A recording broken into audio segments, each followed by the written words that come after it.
It all started with a message I wasn't supposed to see. Late at night, after Jennifer had gone to bed, I sat in the living room, sipping what must have been my third whiskey. I don't even remember why I opened her phone. I wasn't looking for anything. I wasn't one of those husbands who checked his wife's messages. At least, not until that night. Her screen lit up with a notification. It was from Nathan. "I can't wait to see you again. Same place tomorrow?" I felt my stomach drop. Nathan, her old high school friend. We'd run into him a few months back at some reunion she dragged me to. I didn't think much of him at the time. Just another face from her past. They'd caught up, exchanged numbers, and I thought that was the end of it. But this message? This was something else entirely. I clicked through the thread, my fingers trembling slightly, and scrolled up. They'd been meeting up for weeks. Coffee dates, drinks after work. I read through each exchange, every flirty, suggestive remark Nathan had sent, every casual response Jennifer gave in return. At first, it seemed innocent, reminiscing about old memories, harmless banter, but then I saw it. The messages got more intimate, more personal. One in particular stood out. "I miss the way things used to be between us. Do you ever think about it?" Jennifer hadn't responded right away, but eventually, there it was. "Sometimes I do." I shut the phone off, my chest tightening. I knew what I'd seen wasn't concrete proof. But it didn't matter. I knew. The late nights coming home from work. The secretive smiles when her phone buzzed.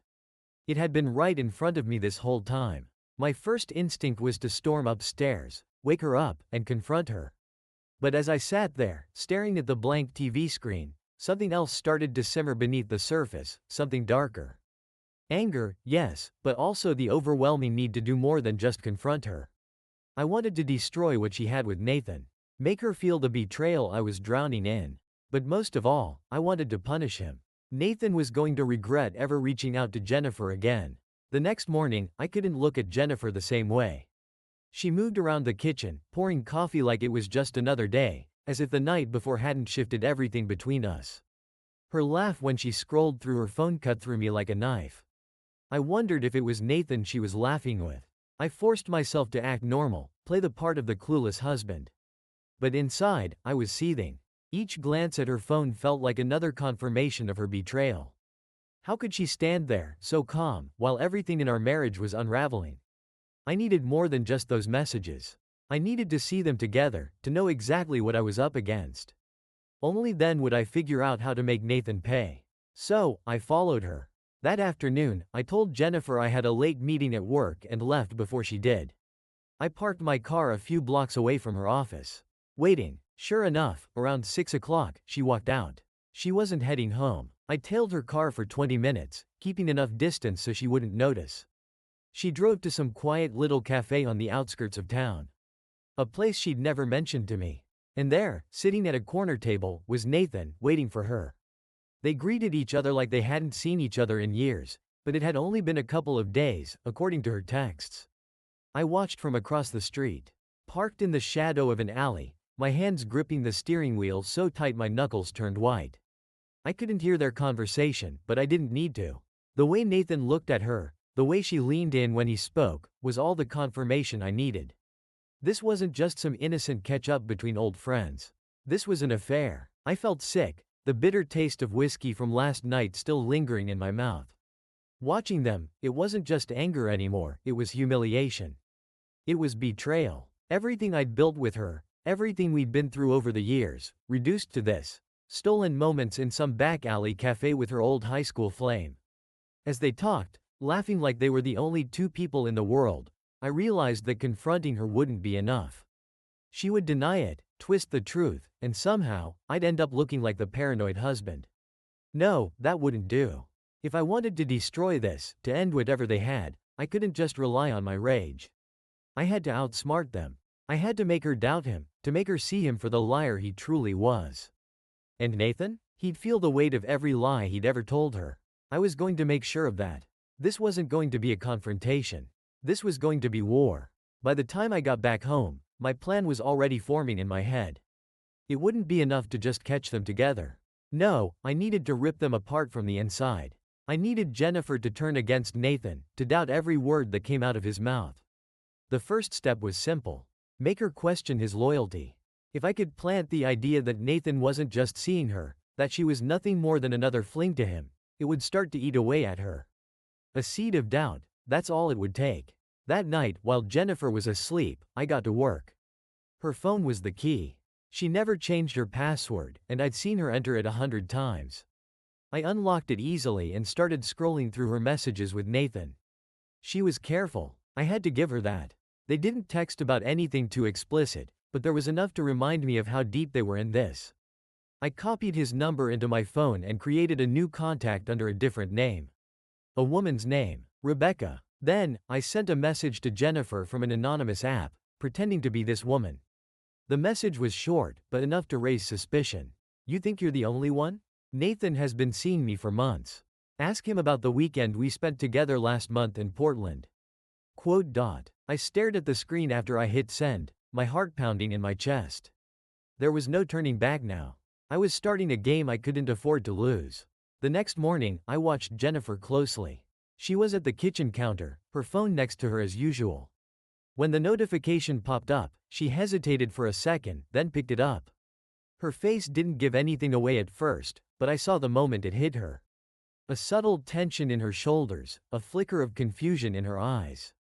She put the phone down, too calmly, and walked into the other room. I followed her, pretending I was grabbing something from the table, but really, I was watching her every move.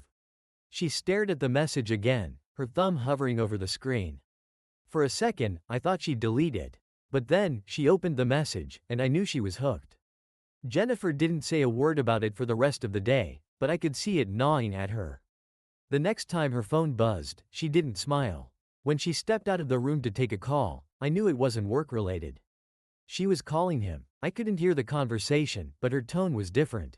Sharper. More demanding. She wasn't flirting anymore, she was questioning him, looking for reassurance.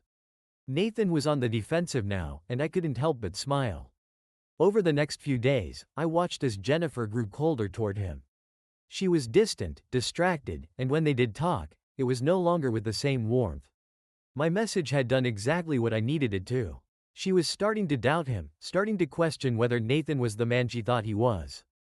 It wasn't enough to end things between them, not yet, but it was a start. And I wasn't done. Next, I'd make sure she found more evidence. Something concrete. Something that would shatter whatever trust she had left in him. I'd make her believe Nathan was lying, not just to her, but to everyone. And when the time was right, I'd be there to pick up the pieces. Or at least, that's what I thought. The next step required a bit more finesse. I knew Jennifer wasn't stupid, she wouldn't just fall apart over one anonymous message. No, I needed to feed her more lies, to build the illusion piece by piece. If I could make her believe that Nathan was seeing another woman, someone real, it would drive a wedge between them that he couldn't fix. I created another fake message thread, this time between Nathan and my invented, Rebecca. It was a masterpiece of subtle deception. Carefully crafted to sound just convincing enough without being too obvious. I fabricated plans between them, dinners, drinks, even a weekend getaway that never happened. Then, I needed Jennifer to find it. I couldn't just send it to her, that would be too blatant. Instead, I planted the conversation on Nathan's social media. I knew she would eventually go looking for it. Her curiosity would get the better of her. She always checked his online activity when they weren't together. All I had to do was sit back and wait for the inevitable. It didn't take long. A few days later, I saw the shift. She was quieter than usual, more withdrawn. When she got home from work, she barely spoke to me. Normally, she'd be on her phone, texting or scrolling, but now she just stared at it, like it held a secret she didn't want to confront. That night, I overheard her in the bathroom. She was on the phone with Nathan, her voice low and tense. I saw something, she said, her words clipped. On your account. I couldn't hear his response. But it didn't matter. I could imagine him scrambling to explain, stammering excuses that would only make things worse. Jennifer wasn't buying it. She pressed him harder, accusing him of hiding things, lying to her. My heart raced with a strange mix of satisfaction and dread. It was working, but I hadn't expected it to go this far, this fast. Part of me wondered if I should pull back, but I pushed the thought away. No, I had to see this through. Nathan deserved it. Jennifer deserved it. They were both going to pay for what they did to me. The next morning, the tension between Jennifer and Nathan was palpable. She left for work without saying a word to me, her phone clutched tightly in her hand. I knew she was planning to confront him in person. I could almost picture it, the awkward conversation, the defensive lies, the way she'd look at him with that mix of betrayal and hurt. I wanted her to feel what I had felt, to understand how deep her betrayal had cut. By the time she came home that evening, I could see the strain on her face. She hadn't broken up with him yet, but the cracks were there, spreading. She barely touched her dinner, barely acknowledged my existence. Good. The doubt had taken root. But I knew this wasn't enough. Jennifer was too stubborn, too loyal. She needed something bigger to finally break things off with Nathan for good. One final push. I decided to up the stakes. That night, after Jennifer went to bed, I created a new message, this time sent directly to her phone. He's not who you think he is. Ask him about the woman he met last month. Or better yet, ask her. It was a simple nudge, but enough to make her confront him one last time. This time, I knew she wouldn't let it go. She'd dig deeper, and when she found nothing, the only explanation would be that he was hiding it from her. Watching Jennifer sink into the same paranoia I had felt was almost cathartic. I told myself it was justice, that she deserved this for betraying me. But the more I pushed, the more I realized something was changing in me too. I wasn't just trying to win her back anymore. I wanted to see them both crumble. And that scared me more than I was willing to admit. The following morning, Jennifer was distant, a storm cloud looming over her every movement. She barely said 2 words to me before heading off to work, leaving her untouched coffee on the counter.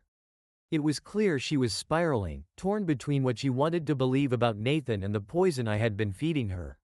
I watched her from across the room, pretending not to notice the shift. But inside, I was bracing for the fallout. I knew she'd confront him again, harder this time. The last message I'd sent had set everything in motion. It wouldn't be long before Nathan's world came crashing down, and I was ready for the show. That afternoon, she came home earlier than usual. I hadn't expected her back so soon, but the look on her face told me everything. She'd spoken to Nathan, and it hadn't gone well. She walked in without a word, her face pale, her jaw clenched. There was no longer doubt in her eyes, there was anger. Pure, unchecked rage. She dropped her bag on the floor and went straight for the kitchen, slamming the cupboard doors as she poured herself a drink. The sound of glass clinking against the counter echoed through the room. I waited a few moments before approaching her, trying to keep my voice casual. Rough day? Jennifer turned to me, her eyes narrowing, and for a moment, I thought she might explode right then and there. But instead, she took a deep breath, steadying herself. You could say that, she muttered, her voice tense, as if she was struggling to keep it together. I leaned against the doorway, playing the concerned husband. Something happened with work? She hesitated, and for a brief second, I thought she might open up to me. But then she shook her head, as if shaking off the idea of confiding in me. No, just things I need to figure out. I didn't push. I didn't need to. I knew exactly what was going on. She was starting to doubt Nathan, really doubt him. It was eating at her, and the more she tried to make sense of things, the less it made sense.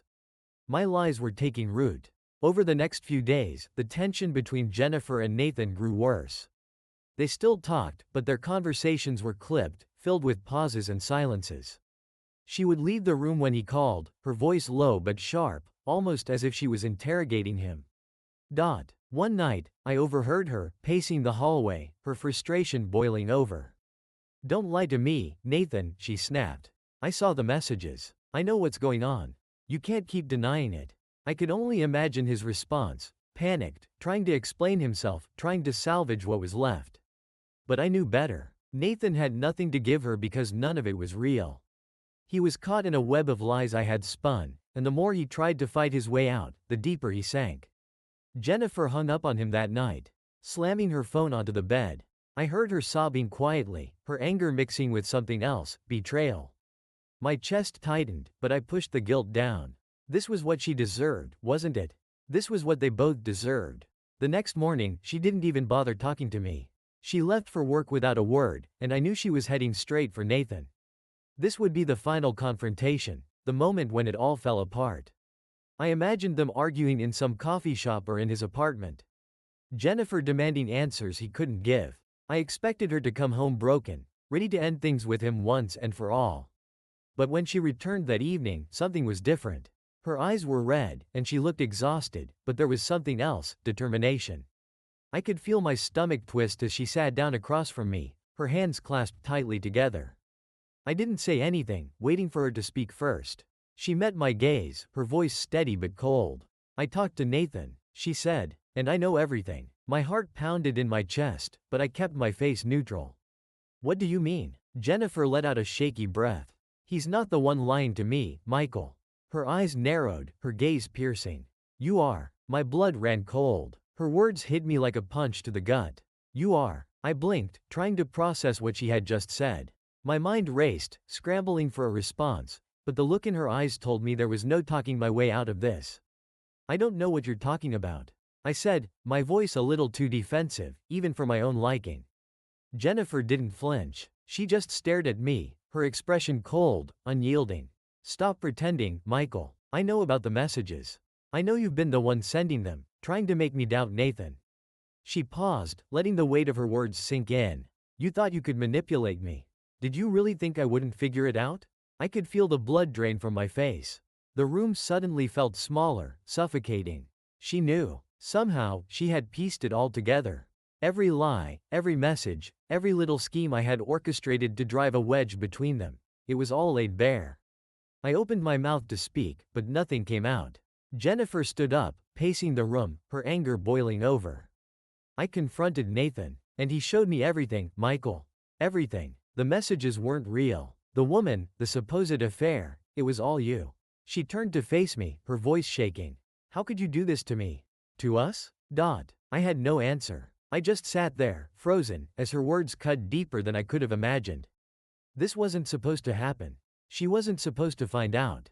My plan had been so meticulous, so carefully crafted. But somehow, I had underestimated her. I had underestimated Nathan. She continued, her voice trembling now with a mix of fury and heartbreak. "I know I made mistakes, but this? You've been watching me, tracking my every move, planting fake messages. Why? To destroy everything?" I stood up, my legs unsteady beneath me.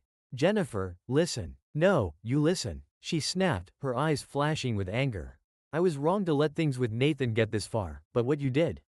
You took it to another level, Michael. You didn't want to save this marriage. You wanted to punish me." Her words cut deeper than I'd anticipated. I wanted to argue, to explain, but there was nothing left to say. She was right. In my quest for revenge, I had crossed a line. I had stopped caring about salvaging our marriage and focused only on making her, and Nathan, pay. The silence between us grew unbearable, and I felt my chest tighten as I saw the hurt in her eyes. I had pushed her too far. She looked at me with something I had never seen before, disgust. It was the kind of look you give someone you don't recognize anymore. She turned away, her voice low. "I don't even know who you are anymore. I can't believe I trusted you." She grabbed her purse, her movements quick and deliberate. "I'm leaving. I need time to think." Panic surged in my chest. "Jennifer, wait." But she was already walking out the door, her footsteps echoing in the hallway. And just like that, she was gone. The house felt emptier than ever. I stood there, staring at the door, my mind reeling from what had just happened. This wasn't how it was supposed to end. I had envisioned Jennifer broken, Nathan exposed, and myself standing victorious. But instead, it was me left standing alone, staring at the wreckage I had created. I sank into the nearest chair, my hands trembling. I had played the game, set the traps, and manipulated the pieces. But in the end, I had lost everything. Jennifer, my dignity, and soon, I feared, my career. I could feel it all unraveling. As I sat in the silence, one thought kept echoing in my mind, over and over again. What have I done? The house felt hollow after Jennifer left, a heavy, oppressive silence settling over everything. I sat there for what felt like hours, staring at the door, hoping she'd walk back in, that she'd cool off and we could talk it out. But deep down, I knew better. This wasn't just a fight. It was the beginning of the end. As the minutes ticked by, panic crept in. What was she going to do?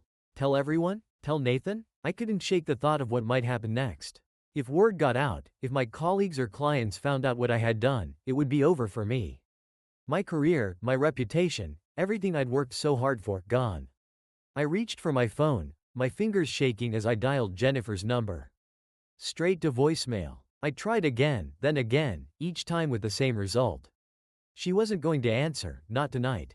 Maybe not ever. Frustration boiled over, and I slammed the phone down on the table. How had it all gone so wrong? I had been so sure of my plan, so certain that I could manipulate the situation to my advantage. But now, the carefully laid trap had sprung on me instead. I couldn't just sit here. I needed to know what Jennifer was planning. I needed to control the damage before it spiraled out of my grasp. I grabbed my car keys and headed out the door, driving through the empty streets with a singular focus: Nathan. He was at the heart of all of this. If I could talk to him, make him see the truth, maybe I could salvage something from this disaster. It didn't take long to find his apartment. I'd been there once before, back when Jennifer had introduced him as an old friend. The irony of that moment hit me hard. I had been so blind. I parked outside, staring at the building, my heart racing. Part of me wanted to turn back, to let it all go. But another part, the part fueled by anger and desperation, pushed me forward. I needed to see him, to face the man who had torn my life apart. I knocked on the door, my knuckles hitting the wood harder than I intended. There was no answer at first, just the distant sounds of the city outside. I knocked again, this time louder. Finally, the door creaked open, and there he was, Nathan. He looked surprised to see me, but not shocked. He knew this was coming. "What are you doing here, Michael?" His voice was calm, too calm, like he had already won. I stepped inside without waiting for an invitation, my fists clenched at my sides. "We need to talk." Nathan closed the door behind me, eyeing me warily. "I'm not sure there's anything left to say." I could feel the anger rising in my chest. "You think you can just walk away from this? From everything you did?" He didn't flinch. "Everything I did?" He shook his head, a bitter laugh escaping his lips. "You're the one who tried to destroy us, Michael. You're the one who started this. You ruined my marriage." I snapped, my voice louder than I intended. Nathan's eyes flashed with something, pity, maybe, or disgust. "Your marriage was already broken. You just couldn't see it." For a moment, I was speechless. His words hit harder than I expected, a brutal truth I wasn't ready to face. But I couldn't let him be right. I needed to blame someone else. It had to be him. "This isn't over," I said, my voice trembling with rage.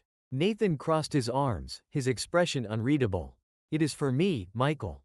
I'm done with all of this." I wanted to scream, to hit something, but the futility of it all weighed me down. There was nothing left to say. He had won, and I had lost everything. Jennifer, my dignity, maybe even my future. Without another word, I turned and walked out, slamming the door behind me.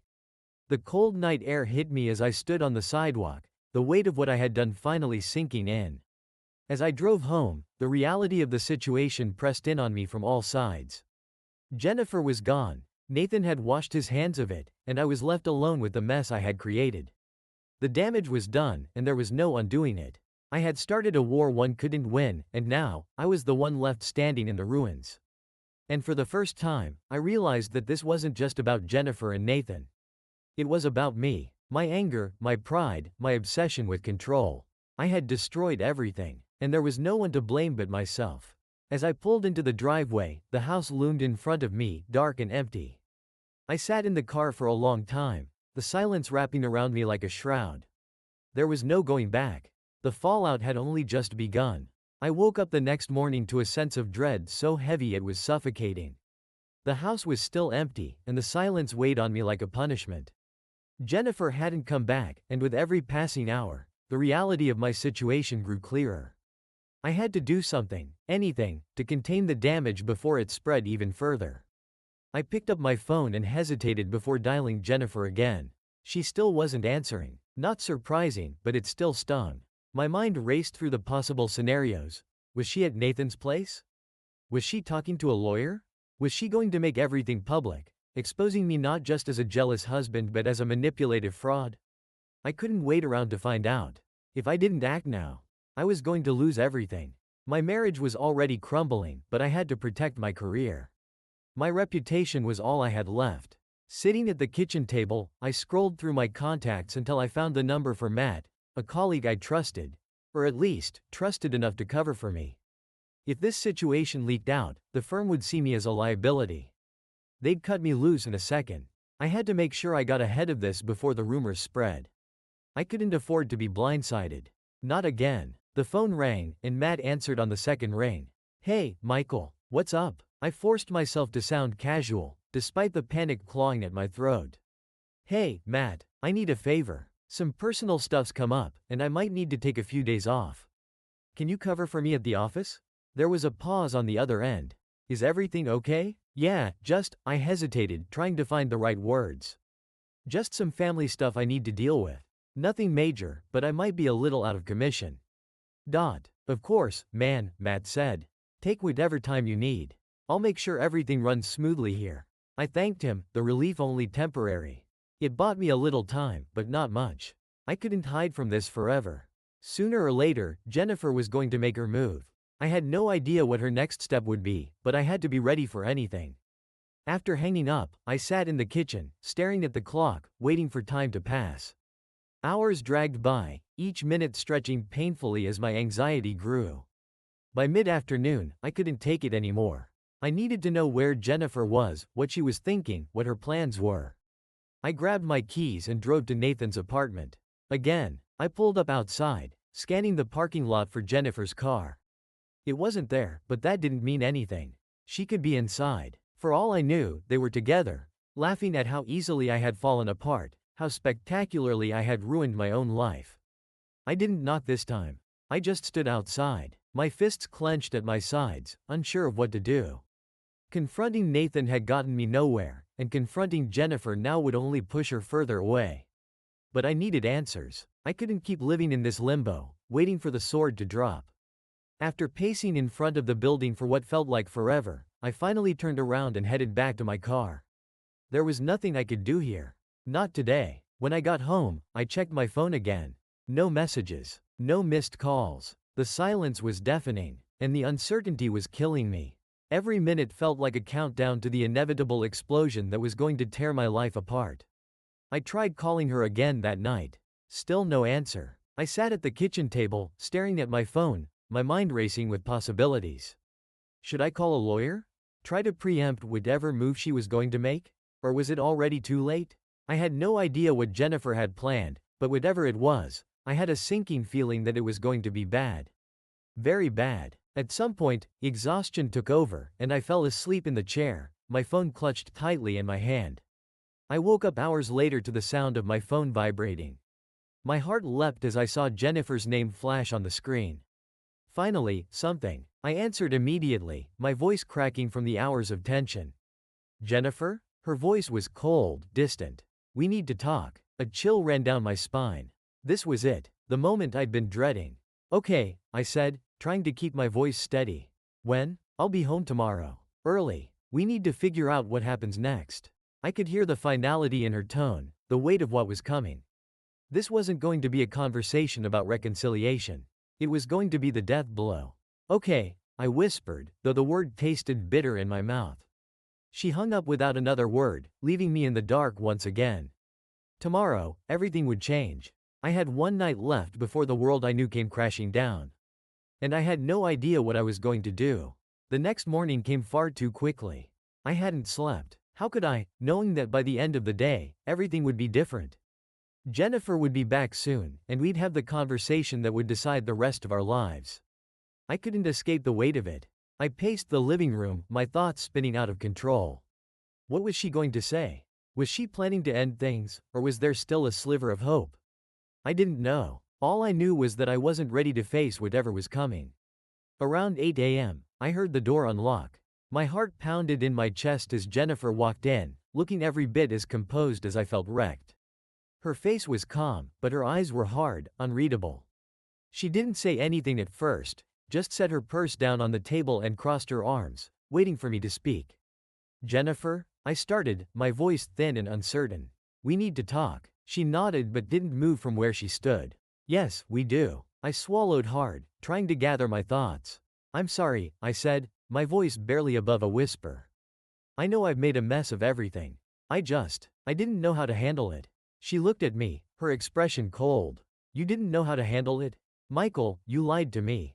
You set me up to think Nathan was cheating, all to get back at me. That's not just messing up. She paused, searching for the right word, that's cruel. I flinched at her words, but I knew she was right. I didn't want to lose you, I admitted. I thought if I made you doubt him, it would make you come back to me. I didn't think. That's the problem, Michael, she interrupted, her voice sharp. You didn't think. Or maybe you did, but you only thought about yourself. You never once thought about how this would affect me. The room felt too small, too suffocating. I took a step toward her, desperate to close the distance between us. Jennifer, please. I know I've screwed up, but I love you. I just wanted to fix this, to fix us. She shook her head, her eyes softening for a moment, but the hardness quickly returned. There's no fixing this, Michael. You don't get to manipulate me and then say it's out of love. That's not love, that's control, and I'm done with it. Her words hit me like a punch to the chest, knocking the wind out of me. So, what now? I asked, my voice cracking.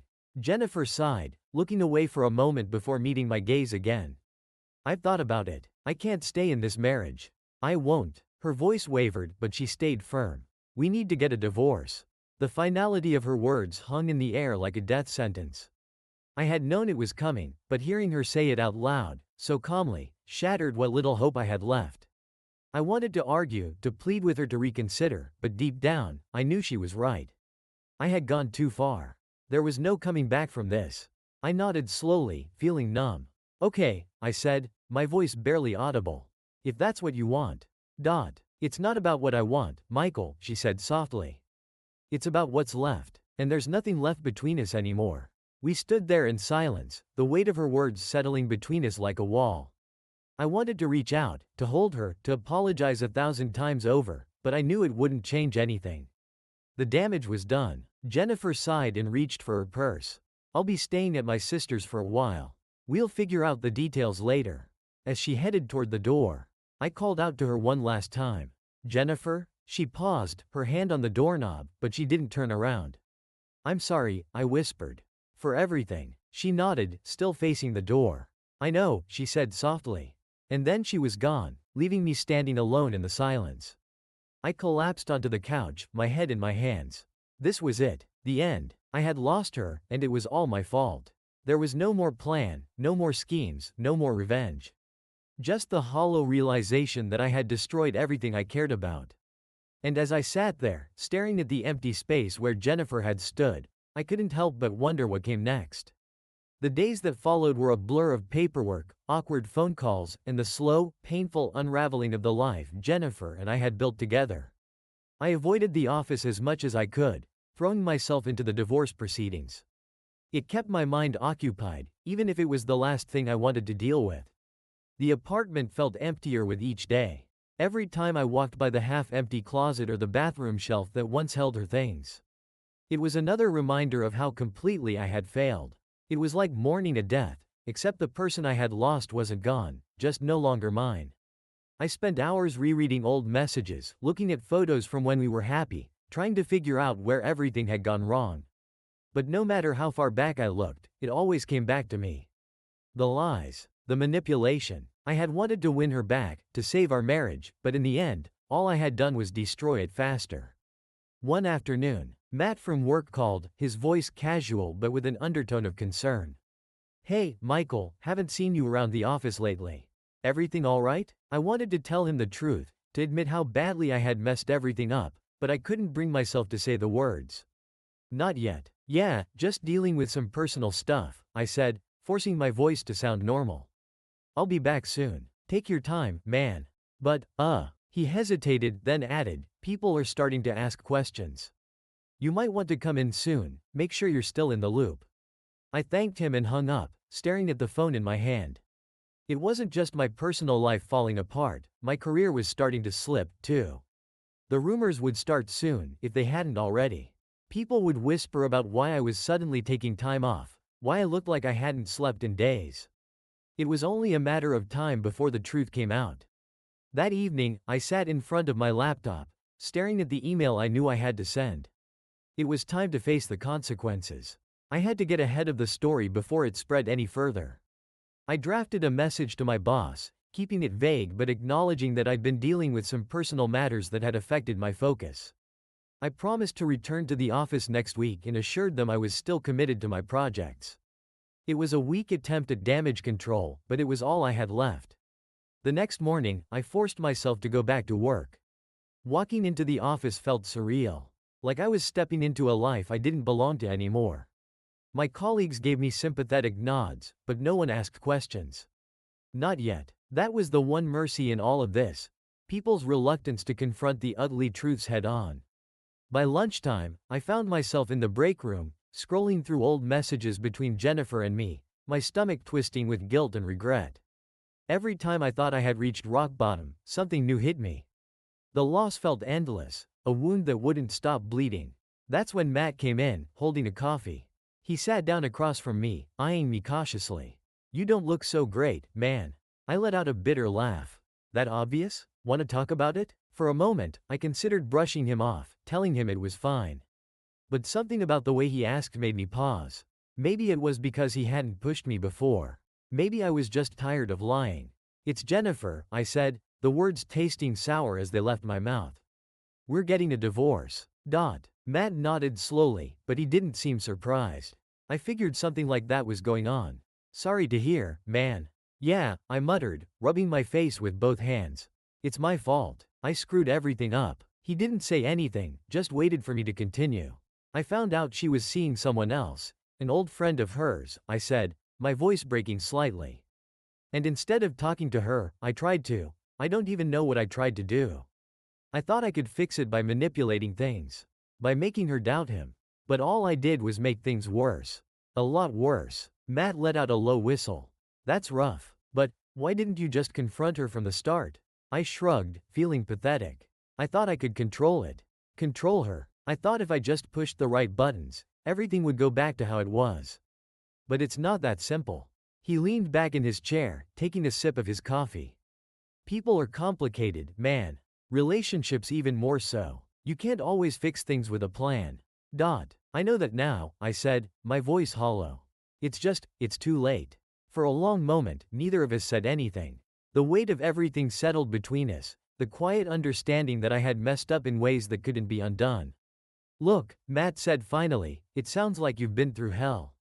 But it's not the end of the world. It feels like it now, I get that, but you've still got your job, your friends. You can rebuild, piece by piece." I didn't have the energy to argue. Even though it felt like my entire life was in ruins. But maybe he was right. Maybe I could salvage something. If not my marriage, at least my career. At least myself. "Thanks, Matt," I said quietly, appreciating the small kindness he offered. "No problem," he said, standing up to leave. "Just remember, things won't always be this bad. They never are." As he walked out, I sat there alone, the silence once again wrapping around me. It was true. I had lost Jennifer, my marriage, the life I thought I knew. But I was still here, still standing, even if barely. Maybe that was something. As the days turned into weeks, the reality of my situation became impossible to ignore. Jennifer had officially moved out, taking the last of her things and leaving behind an emptiness that echoed through every room of the apartment. Our divorce proceedings had begun, and I found myself sitting through meetings with lawyers, splitting up assets, discussing alimony, and all the other painful details that come with the end of a marriage. At work, things were no better. The rumors had finally caught up with me. People whispered in the hallways, speculated behind closed doors, and gave me those awkward, pitying looks. It wasn't long before the story of Jennifer and Nathan started making its rounds, though it was always vague, shrouded in half-truths and exaggerations. I tried to keep my head down, focusing on my projects, but it was impossible to avoid the tension. I could feel the judgment in the air. Even Matt, who had been supportive before, was starting to keep his distance. I couldn't blame him. Who would want to be around someone whose personal life was unraveling in such a public way? But the worst part came one Thursday afternoon when I was called into a meeting with my boss. I had a bad feeling the moment I got the email, but I tried to tell myself it was just a routine check-in. Still, as I walked down the hallway to his office, my stomach churned. "Michael, come in," he said, gesturing to the chair in front of his desk. His tone was casual, but there was an underlying seriousness that made my skin crawl. I sat down, forcing a smile. "What's this about?" He leaned back in his chair, folding his hands on the desk. "We've noticed you've been a bit distracted lately." I felt my heart drop, but I kept my expression neutral. "I've had some personal issues, yeah. But I'm still on top of my work." "I understand that," he said, his voice measured. But we've also been hearing some concerning things. Things about your personal life bleeding into the workplace. The knot in my stomach tightened. I'm keeping it separate, I lied, knowing full well that my personal life had already spilled over in ways I couldn't control. He sighed, his eyes softening with what I hoped was sympathy but felt more like disappointment. Michael, you're a valuable part of this team, but we can't have distractions affecting our work. I've had some of your colleagues express concerns about your focus lately. I opened my mouth to defend myself, but the words stuck in my throat. What could I say? I had been distracted, my mind was a mess. And no matter how hard I tried, I couldn't seem to get back to the version of myself that had it all together. Look, he continued, I'm not saying this to punish you. I just think maybe it's time for you to take a step back. Get things sorted out before coming back full-time. I stared at him, the weight of his words pressing down on me. You're asking me to take a leave of absence? Just for a while, he said, his tone softening. Get your head straight. Focus on what's important. We'll be here when you're ready. It was a blow, and we both knew it. A polite way of saying, you're no good to us right now. I nodded, not trusting myself to speak. The shame burned through me, but there was nothing I could do to argue. He was right. I wasn't in any shape to be handling important projects, not with everything falling apart. As I left his office, I felt a strange numbness settle over me. I had known this was coming, hadn't I? I had known that eventually, my professional life would buckle under the strain of everything else. But knowing didn't make it hurt any less. Back at my desk, I packed up my things in a daze. The office was quiet, the sound of keyboards clicking and muted conversations in the background. No one paid much attention as I gathered my belongings, but I could feel their eyes on me, their silent judgment hanging in the air. I walked out of the building, unsure of where to go or what to do. Without work to distract me, all I had left was the wreckage of my personal life. The idea of going back to the empty apartment was unbearable, but I didn't have anywhere else to turn. So I just kept walking. Down streets that blurred together, past faces I didn't recognize, until I found myself at a park we used to go to. Jennifer and I had spent hours here, sitting on the benches, talking about our plans for the future, dreaming of a life that now seemed like someone else's fantasy. I sat down, staring at the empty playground in front of me, my thoughts spiraling. How had it all gone so wrong? How had I let it get to this point? But deep down, I knew the answer. I had made this bed, and now I had to lie in it. As I sat there, the weight of everything crashed down on me. The loss of Jennifer, the collapse of my marriage, the damage to my career. It was all too much, and for the first time in a long time, I felt completely, utterly lost. There was no plan to fix this. No scheme to set things right. I had tried that, and it had blown up in my face. Now, all I had left was the aftermath, the slow realization that I had to rebuild from the ground up, with nothing but my own mistakes to guide me. And as I sat there, staring into the distance, I wondered if I even had the strength to start again.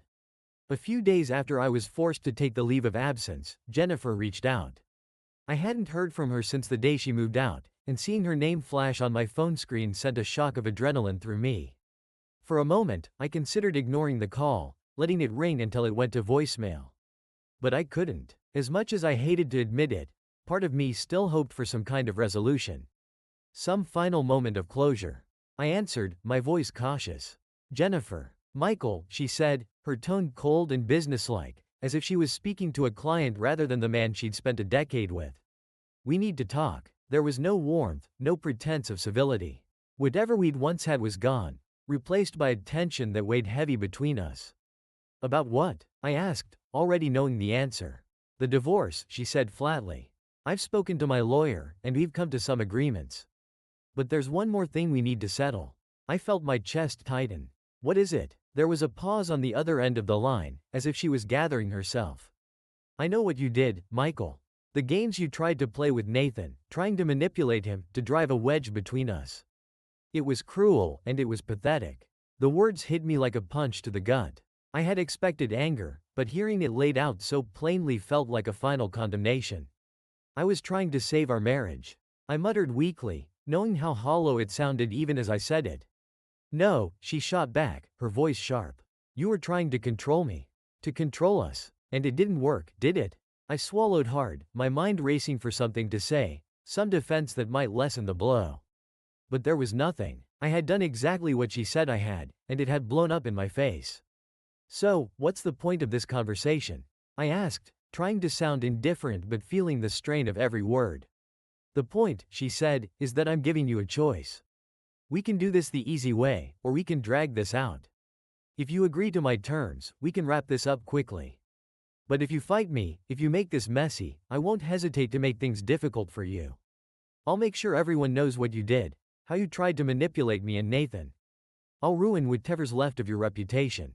The threat hung in the air between us, a brutal ultimatum. It was Jennifer's final play, a way to ensure she got what she wanted. And there was no doubt in my mind that she would follow through. She had nothing left to lose. What are the terms? I asked, my voice barely above a whisper. I get the apartment, she said, her tone matter of fact. I get half of our savings. And I get full custody of Daisy. Daisy, our dog, the only thing in my life that still brought me any kind of comfort.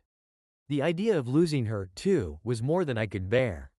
You can't take Daisy from me, I said, my voice rising with desperation. She's our dog. We agreed to share custody. I changed my mind, Jennifer said coldly. You're barely home as it is. I'll take care of her. She deserves a stable home. I felt the anger bubbling up inside me, but I forced it down. This wasn't the time to fight. If I pushed her now, she'd make good on her threat to drag my name through the mud. And after everything that had happened, I wasn't sure I could survive that. Fine, I said, my voice strained. You can have the apartment and the savings. But Daisy, she's staying with me. There was a pause, and for a moment, I thought she might push back. But then she sighed, a sound that was both exasperated and resigned. All right, you can have Daisy, but everything else stays as it is. It was a small victory, but in that moment, it felt monumental. I would lose the apartment, most of our money, but at least I would still have Daisy. Something to hold on to. Something to remind me that not everything had slipped through my fingers. I'll have my lawyer send over the papers, she said. Sign them, and this will all be over. All right, I said, feeling a strange sense of relief wash over me. Jennifer hesitated for a moment, as if she had something else to say. But when she spoke again, her voice was distant, detached. Goodbye, Michael. And with that, the call ended. I sat there, staring at my phone, the reality of the situation settling in. It was over. The life Jennifer and I had built together was officially done. She was moving on, and so was I, whether I wanted to or not. In the end, I had nothing left but Daisy and the wreckage of my career. And as much as I hated to admit it, Jennifer was right. I had tried to control her, tried to manipulate things to keep our marriage together, and it had backfired spectacularly. But now, there was nothing left to control. All I could do was pick up the pieces of what remained and figure out how to start over. In the weeks that followed, I began the slow process of rebuilding. My days were a blur of silence, the kind that settles over your life when you've lost everything familiar. Jennifer was gone, the apartment was no longer mine, and I had taken a leave from work with no clear idea when or if I'd ever go back. My only companion in those dark moments was Daisy, who followed me from room to room, her quiet presence offering the smallest comfort. I tried to keep busy, forcing myself into a routine that felt utterly foreign. Morning walks with Daisy, late breakfasts at the corner cafe where no one knew me. Afternoons spent applying for freelance work, though I had no desire to take on new projects. Nights were the hardest, the silence of the empty apartment ringing in my ears as I lay awake, staring at the ceiling. I knew I couldn't live like this forever, and yet I couldn't see a way out. Every part of my life had been defined by Jennifer, by our shared plans, our routines, our future together. And now, with that future ripped away, I had no idea who I was anymore. One afternoon, as I was walking Daisy through the park, I ran into an old colleague, Brian, from my days at the firm. He looked surprised to see me, and I couldn't help but notice the flicker of pity in his eyes. Michael, he said, giving me a tentative smile. It's been a while. Yeah, I muttered, not really in the mood for small talk. I heard about you and Jennifer, he said after an awkward pause. Sorry, man, that must have been rough. I nodded, keeping my gaze on Daisy as she sniffed around a tree. I didn't want to get into the details. Didn't want to relive the mess of it all. But Brian wasn't here to dig into my personal life. He shifted the conversation quickly, as if sensing my discomfort. Listen, I've got a project I'm working on. A big renovation downtown. We could use someone with your experience. I know you've been out of the game for a bit, but if you're interested, we could really use the help. I looked at him, surprised by the offer. The idea of getting back to work, of finding something to focus on that wasn't my wrecked personal life, was tempting, but there was a part of me that wondered if I was ready. My head was still spinning from everything that had happened, and the thought of jumping back into the professional world felt overwhelming. I don't know, I said slowly. It's been a while since I've worked on something that big. Brian shrugged, giving me a reassuring smile. No pressure. Just think about it. If you're interested, give me a call. He handed me his card before walking off, leaving me standing there with Daisy, staring down at the number in my hand. I thought about it for days. Brian's offer was a lifeline, a way out of the fog I'd been living in. But at the same time, it felt like too much. The idea of stepping back into the world I'd once thrived in seemed daunting. Could I still do it? Could I still be the architect I used to be, the one who had built a life with Jennifer, the one who had dreams and plans? In the end, it was Daisy who made the decision for me. One night, as I sat on the couch with a glass of whiskey in hand, she jumped up beside me, resting her head on my lap. Her eyes were full of that quiet, steady loyalty that had been the only constant in my life lately. And in that moment, I realized that I couldn't stay stuck forever. I couldn't keep wallowing in my own misery, waiting for some magical resolution to appear. I needed to move forward. For myself, for Daisy, for whatever future was still out there, waiting for me to find it. The next morning, I called Brian. Hey, I said when he answered. About that project. I'm in. It wasn't an instant fix. It didn't magically erase the pain of everything I'd been through. But for the first time in a long time, I felt a sense of purpose. A small flicker of hope that maybe, just maybe, I could start again. And this time, I'd do it on my own terms.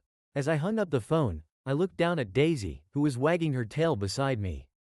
I scratched behind her ears, feeling a quiet resolve settle over me. Looks like we've got work to do, girl, I said softly. And for the first time in what felt like forever, I believed it. As the days passed, I immersed myself in the renovation project. It was a welcome distraction from the wreckage of my personal life. Each day brought new challenges, design plans to revise, contractors to manage, deadlines to meet, but it all kept my mind off Jennifer and the mess that had consumed me for so long. For the first time in months, I felt productive, even hopeful. There was a sense of pride in what I was building, a small piece of control I'd reclaimed from the chaos that had defined my life. Brian and the team appreciated my work, and slowly, the knots of tension that had bound me up for so long began to loosen. But no matter how hard I tried, the past had a way of creeping back in. I hadn't seen or spoken to Jennifer since our conversation about the divorce settlement, but her presence lingered like a shadow.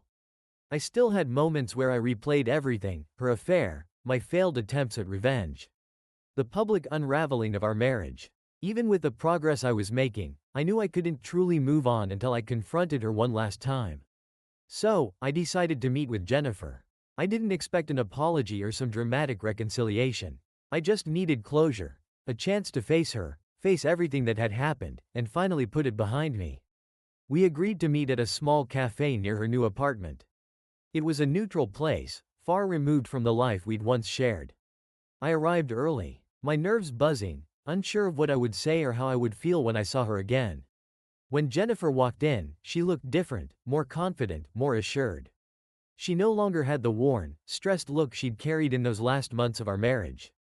It was clear she had moved on, and seeing that only made me more determined to do the same. Michael, she greeted me, sitting down across from me. Her tone was polite, almost indifferent, as if we were old acquaintances catching up over coffee. Jennifer, I replied, forcing myself to stay calm. There was no use in letting old emotions resurface now. We ordered drinks and exchanged pleasantries, but the conversation felt hollow, like two people dancing around the real reason they were sitting there. Finally, after what felt like an eternity, I decided to cut through the awkwardness. I didn't come here to make small talk, I said, my voice steady. I just wanted to, I don't know, clear the air, I guess. End this properly. Jennifer looked at me, her expression unreadable. And what exactly do you want me to say, Michael? That I'm sorry? That I regret what happened? I'm not asking for an apology, I said quickly. I just want to understand. Why Nathan? Why did you feel the need to throw away everything we had for someone you hadn't seen in years? She sighed, looking down at her hands. For a moment, I thought she might dodge the question, but then she spoke, her voice quieter than before. It wasn't just about Nathan, she said. It was about me. About feeling stuck in a life I didn't recognize anymore. We weren't happy, Michael. We were just existing. I needed something to remind me of who I was before all of this. I felt a pang of bitterness, but I pushed it down. Maybe there was truth in what she was saying, but it didn't make it any easier to accept. And what about us? I asked. Did you ever try to fix things before all of this happened? Jennifer shook her head slowly. I didn't know how. By the time I realized how bad things had gotten, it felt like it was already too late.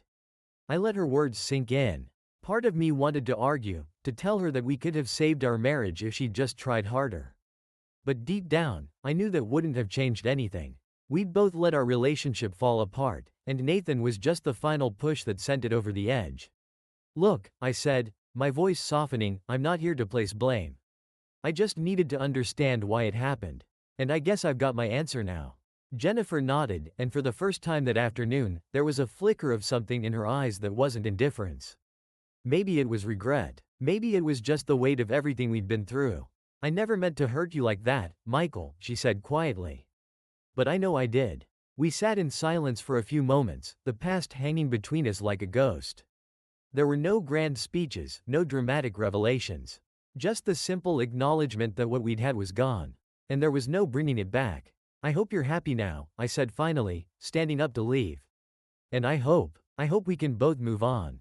Jennifer gave me a small, sad smile. I hope the same for you. With that, I walked out of the cafe, leaving Jennifer behind for what I hoped would be the last time.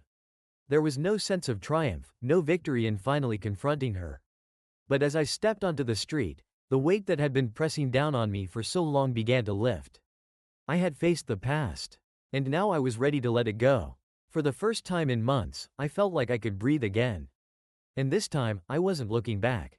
The weeks following my final meeting with Jennifer felt different, lighter. There was still the occasional sting of memory, but it no longer consumed me the way it once did. I had finally closed the door on that chapter of my life, and now it was time to move forward. Brian's renovation project became my main focus. I threw myself into the work, finding a sense of satisfaction that I hadn't felt in years. I didn't just want to finish the project, I wanted it to be something I could be proud of, something that would mark this new chapter of my life. It wasn't just about proving to others that I was still capable, it was about proving it to myself. The team I worked with was sharp and experienced, and before long, we hit our stride. Long days at the site turned into late nights revising plans and making sure every detail was perfect. It was exhausting, but it was also exhilarating. I had a purpose again. And that purpose was mine alone. Outside of work, things were quieter, but not in a bad way. I moved into a new apartment, a modest place with big windows that let in plenty of light. It was nothing like the home I had shared with Jennifer, but that was the point. I was starting fresh, and every part of my life needed to reflect that. Daisy, my ever-loyal companion, adapted to the change with ease. Every day, her wagging tail was a reminder that life went on. One Friday evening, after a particularly long day at the construction site, Brian invited me out for drinks with the team. We headed to a bar not far from the project, the kind of place with exposed brick walls and a laid-back vibe. It was nothing fancy, but after weeks of grueling work, it felt like a well-deserved break. We sat at a large table, laughing, sharing stories, and celebrating how far the project had come. For the first time in a long time, I felt part of something again. The stress of the past months, the divorce, the betrayal, the public humiliation, all seemed like a distant memory. As if it had happened to someone else entirely. At one point, Brian leaned over to me, his drink in hand, and grinned. I gotta say, Michael, I'm impressed. After everything, you really came through. The project's better for having you on it. I smiled back, the compliment landing harder than he probably realized. Thanks, Brian. It's been good to get back into it. As the night wore on, the team slowly began to head out, one by one.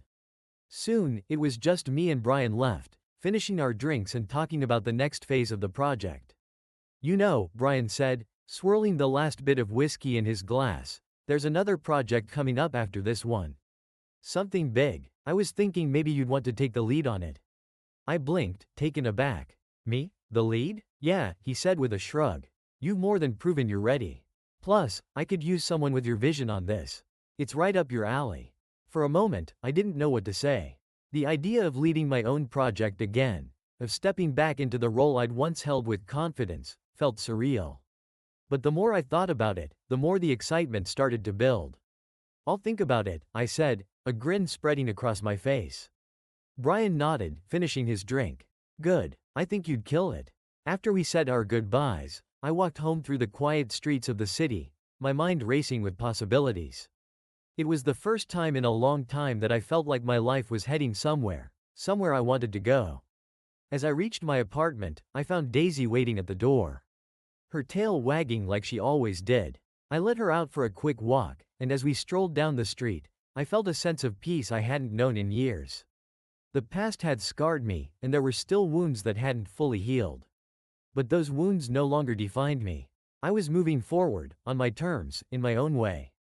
I wasn't sure where this new path would lead, but for the first time in a long time, I was excited to find out. When we returned to the apartment, I stood by the window, looking out at the city lights. The weight of the past had lifted, and I knew, deep down, that I was going to be okay. Daisy curled up by my feet, and I reached down to scratch behind her ears. We did it, girl, I whispered. And in that quiet moment, I allowed myself to believe it. This was my new beginning.